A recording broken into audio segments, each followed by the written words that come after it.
me go across to Major Mohammed Ali Shah. He's of course been speaking to us from the morning extensively, putting all the developments emanating from Sri Lanka into perspective. Thank you, Major Shah, for joining us on NewsX. What do you make of the latest developments?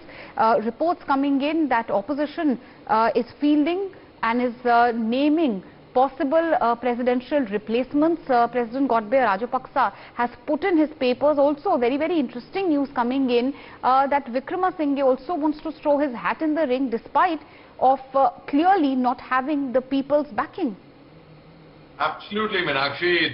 This is politics, this is Rajniti, this is the game which, when the country is drowning, when people want to put their hat in the ring, that's a completely thing. One should not be worried about their own chair, they should be worried about the nation.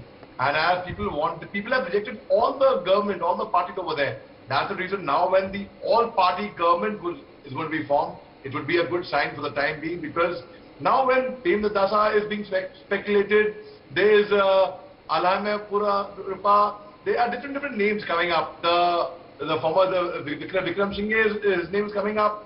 But both President and the Prime Minister are hiding right now. Nobody knows where they are, and there are rumors that the President had left the country, but then the Speaker, who was to be the interim President, at least for 30 days, when if there would be no President, earlier he had mentioned the President has left the country, he's fled.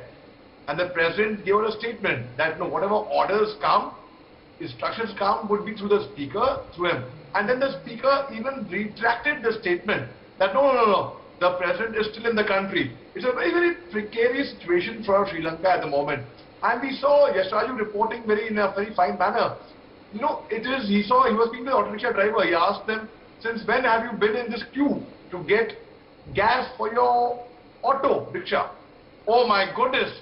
And these things actually make us realize, Meenakshi, when we see things happening around us in the world, in Russia, Ukraine, Sri Lanka crisis, how much man needs to survive in this world.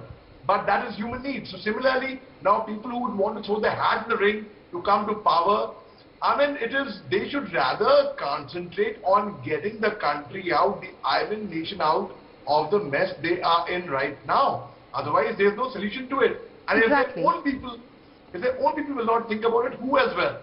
Well, certainly, and since you speak of course, the sufferings of the people, which was highlighted very aptly by my colleague Yashraju sir, end of the day, India is also doing all it can. $4 billion plus of aid provided, emergency food supplies also, reports coming in that India is most likely to give Sri Lanka. But end of the day, political stability paramount. I'm sure you would agree. Before even approaching the IMF and looking for a bailout or resumption of talks, Sri Lanka needs to ensure that all these parties, the politicians, come together and a consensus government is formed for the interim period. Without political stability, any sort of help which comes from any country, any part of the world, is only going to be a stopgap solution.